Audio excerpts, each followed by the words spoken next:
मुझे बताएंगे, कहते हैं कि हाई टेम्परेचर पे बायोडाइजेशन जल्दी होती है, रिड्यूस होता है time requirement. Normal period for digestion of dung would be 2 to 4 weeks. जी बिल्कुल यही है जी। अच्छा, अभी हम देख रहे हैं यहाँ पे कुछ हीट भी कर रहे हैं इसी स्टोव पे जो बायोगैस से ऑपरेट हो रहा है, हीट जिसमें स्टोव को गैस प्रोवाइड हुई है। We can see it right here. अच्छा, केरोसिन जो है अक्सर विलेजेस में लाइटनिंग के लिए यूज़ किया जाता है और of course with the increasing population biogas generation has become essential, बहुत ज़रूरी बन चुकी है ये। और जहाँ पे आप बात करते हैं फर्टिलाइज़र की, को कैश क्रॉप्स, इससे फर्टिलाइज़र भी प्रोड्यूस हो जाता है। और जैसे भी शेख साहब का कहना था कि फर्टिलाइज़र बहुत अच्छी क्वालिटी का। इसके अलावा फ्यूल के लिए गांव में जो है लकड़ी वगैरह इस्तेमाल करते हैं। हालांकि जो इंटरनेशनल सर्वे के मुताबिक जो है 25% एरिया जो है वो फॉरेस्ट का होना चाहिए किसी मुल्क का, लेकिन पाकिस्तान में जो है ये अनलकीली 5% है। तो उनका एज ए फ्यूल जो इस्तेमाल करते हैं तो मज़ीद जो है ये कम हो रहा है। तो इसको भी हम, इसकी वजह से जो है वो हम वुड जो फ्यूल है उसकी भी बचत होती है। इसके अलावा जब लकड़ियाँ या दूसरे चीज़ों को औरतें जलाती हैं तो एक इंटरनेशनल सर्वे है, वो कहते हैं कि 5 पैकेट सिगरेट के बराबर का धुआं औरतें 3 वक्त के खाना पकाने में इनहेल करती हैं अपने लंग्स में। बिल्कुल। तो इससे ये औरतों की, और उससे आई कैटरेक्ट की बीमारी है वो भी औरतों को लगती है। तो इन दोनों चीज़ों से औरतों को निजात मिल गई है जहाँ जहाँ ये लगे हैं। अच्छा, और इसकी अगर कीमत देखें, कुछ साल पहले कहा जा रहा है कि 500 रुपये से शुरू हुआ था, फिर पहुंचा 1974 में 1500, 1977 में 2000, आगे जाते जाते इसकी कीमत तो भी बढ़ गई है। देखें आप, जब चीज़ें महंगी हो रही हैं क्योंकि इसमें इजीली अवेलेबल चीज़ें लगती हैं, ब्रिक्स, सीमेंट, सैंड, स्टील, तो ये चीज़ें देखें आप किस तरह से इनके रेट्स बढ़ रहे हैं, तो उस हिसाब से इसका रेट बढ़ेगा। अच्छा, आपके यहाँ पे कोई टेक्निकल मैनेजर भी आई थिंक जिनसे बात कर सकते हैं? हाँ जी, हमारे हैं अख्तर अली साहब, वो फील्ड टेक्नीशियन है, वो फील्ड टेक्नीशियन। अभी हमने बात की समीउल्लाह शेख साहब से, डेप्यूटी डायरेक्टर हैं इधर के, इन्होंने पूरा इसके फंक्शंस, फ़ायदे, इस्तेमाल बताए।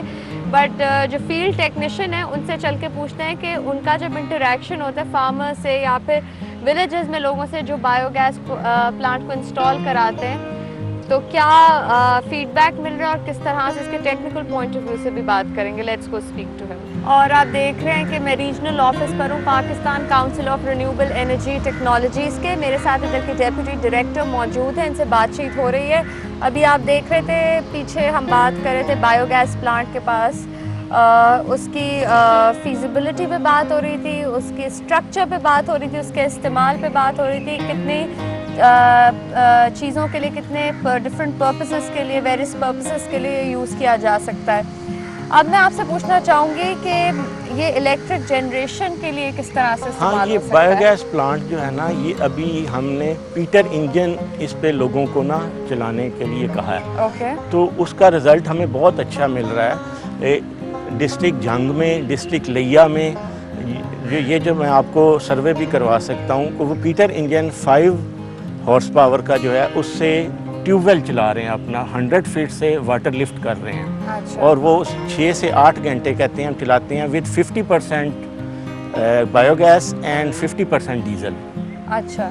तो इसके अलावा हम जो है इलेक्ट्रिक जनरेटर्स पे काम शुरू कर रहे हैं अभी रिसेंटली। उसके लिए हमने जनरेटर मंगवा लिया, उसके लिए प्योरीफिकेशन किट तैयार कर रहे हैं, क्योंकि उसमें मॉइस्चर और कार्बन डाइऑक्साइड जो होता है उसको रिमूवल करनी होती है। सभी साहब एक चीज़ बताइएगा, आपका जो ये काउंसिल है रिन्यूएबल एनर्जी टेक्नोलॉजीज़ के हवाले से, इसमें डिफरेंट सोर्सेज रिन्यूएबल एनर्जी के हवाले से आप एजुकेट करते हैं, लोगों को इंट्रोड्यूस कराते हैं। अब रिन्यूएबल में एक और दो इम्पोर्टेंट और चीज़ें, सोलर और विंड। सोलर बलूचिस्तान में काफ़ी फीजिबल लगती है, विंड पूरे मुल्क भर में यूज़ हो सकती है। हाँ, आपने बायोगैस पे ठीक है बहुत काम किया और बहुत अप्रिशिएट करने वाला काम है, जिस लिहाज से आप लोगों को एजुकेट कर रहे हैं इस हवाले से, लेकिन विंड और सोलर इसकी तरफ खास अटेंशन नहीं नजर आया। नहीं, मैंने आपको बताया कि जो हमारा हेड ऑफिस है इस्लामाबाद, वहाँ पे सोलर के लिए लेबॉर्ट्रीज बाकायदा बनी हुई हैं। तो सोलर जो है वो 2 किस्म का है, एक सोलर थर्मल। Okay. थर्मल में तो हमने मुख्तलिफ गैजेट्स जो हैं इस्लामाबाद में डेवलप की हुई हैं। Okay. जो सोलर पीवी सेल है उसमें जो है सोलर सेल भी डेवलप कर लिए हैं, लेकिन वो बहुत कॉस्टली हैं अभी तक, उनकी अच्छा। कॉस्ट रिड्यूस नहीं हुई वो तक, इसलिए हाँ, वो एक थोड़ा प्राइस के हवाले से काफ़ी कहा जा रहा था उसकी। अब हम अख्तर अली से बात करेंगे जो फील्ड टेक्नीशियन है at Pakistan council of renewable energy technologies, और इनसे पूछते हैं कि फार्मर से या फिर विलेजेस में जब इनसे लोगों का इंटरेक्शन होता है तो क्या फीडबैक मिल रहा है इन्हें। Let's speak to him. अब मेरे साथ मौजूद हैं अख्तर अली जो है field technician Pakistan council of renewable energy technologies पर। जी अस्सलाम वालेकुम अख्तर साहब। अख्तर साहब बताइएगा, जब आप फील्ड के विजिट्स भी करते होंगे, टेक्निकल चीज़ों से डील करते होंगे बायो गैस प्लांट की, तो किस तरह का फीडबैक मिलता है और इसके जब इंस्टॉलेशन हो रही होती है उस वक्त क्या मसाइल का सामना करना पड़ता है यूज़र को? हाँ, ये फीडबैक तो है, बहुत अच्छा रिस्पांस मिल रहा है। अच्छा। हाँ जी, बहुत अच्छा, लोग तो मुतासर होते हैं ये देख के, तो खुश भी होते हैं कि लगाने, मतलब लेकिन जब इंस्टॉल होता है तो कितना टाइम लगता है ऑपरेट करने में? ये इनकी इंटरेस्ट है, जितनी वो इंटरेस्ट लेंगे उतनी जल्दी, मेरे एक हफ्ता है ज़्यादा। यानी जितना इस पे काम करेंगे। गर्मियों में 15 दिन है, सर्दियों में 1 माह है। अच्छा। तो 15 दिन की बजाय ना 10 दिन में ना 8-10 दिन में ये गैस देना शुरू कर देते हैं। अच्छा, और आप उन्हें किस तरह हेल्प करते हैं, असिस्ट करते हैं टेक्निकली? आप पहले तो हम विज़िट करते हैं, सर्वे करते हैं, उधर जाके साइट वगैरह देखते हैं, उनको जाके कह देते हैं भाई ये आपके लिए जगह मौजूद है, इधर आप अपना काम शुरू यानी कि ओपन एयर जगह होनी चाहिए, 35 डिग्रीज का टेम्परेचर। मतलब फासला देखते हैं, छाँव में देखते हैं, छाँव तो नहीं है, फिर उसका जो आउटलेट से गोबर निकलता है वो देखते हैं, उसके निकासी का इंतज़ाम हो, जानवर पास हो, किचन साथ हो, ये सारी अच्छा। चीज़ें देख के ना 10 मीटर का फासला। हाँ जी, मतलब इसके लिए 25 फुट 25-30 फुट 25-30 फुट हाँ का जी। फासला हाँ जी, किचन तो से। जो ये 3 किलोमीटर है, 5 के लिए 50-60 फुट। अच्छा, बात हो रही है बायोगैस के बारे में, रिन्यूएबल एनर्जी की वेरियस फॉर्म्स हैं, सोलर, विंड, बायोगैस। पाकिस्तान में डिफरेंट हिस्सों में पार्ट्स में इसमें काम हो रहा है। अगर आप सिंध की बात करते हैं या साउथ की बात करते हैं तो उधर ज़्यादा विंड एनर्जी पे काम हो रहा है। अगर आप पंजाब की बात करते हैं तो इधर ज़्यादातर बायोगैस पे काम हो रहा है, बिकॉज इधर एग्रीकल्चर लैंड ज़्यादा है और रूरल एरिया ज़्यादा है, और ऑफ कोर्स जिसका रॉ मटेरियल है वो इधर ज़्यादा अवेलेबल है, इसलिए बायोगैस पे काम हो रहा है। अगर आप आगे और नॉर्थ की तरफ जाते हैं तो उधर काम हो रहा है सोलर पर, लेकिन सोलर के बारे में कहा जाता है ये ज़्यादा एक्सपेंसिव पड़ता है। सिंस आज हम पंजाब में इसके बारे में बात करें तो बायोगैस को सामने रख के बात हो रही है रिन्यूएबल एनर्जी के फॉर्म में, और अब मैं पाकिस्तान डेयरी डेवलपमेंट कंपनी पे मौजूद हूँ। इधर के CEO जेफ वॉकर मेरे साथ मौजूद हैं। दिसंबर 2007 में इन्हें फंडिंग मिली बायोगैस प्लांट्स इंस्टॉल करने के लिए इन यहाँ पे कैसे में all over Punjab.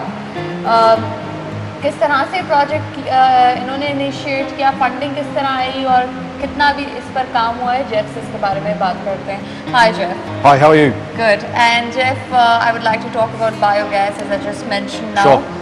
You have installed 430 biogas plants as of now all over Pakistan. That's right. When we go back to the year 2007 and specifically to the month of December, the funds were released to install these biogas plants all over Pakistan. Tell us something about it.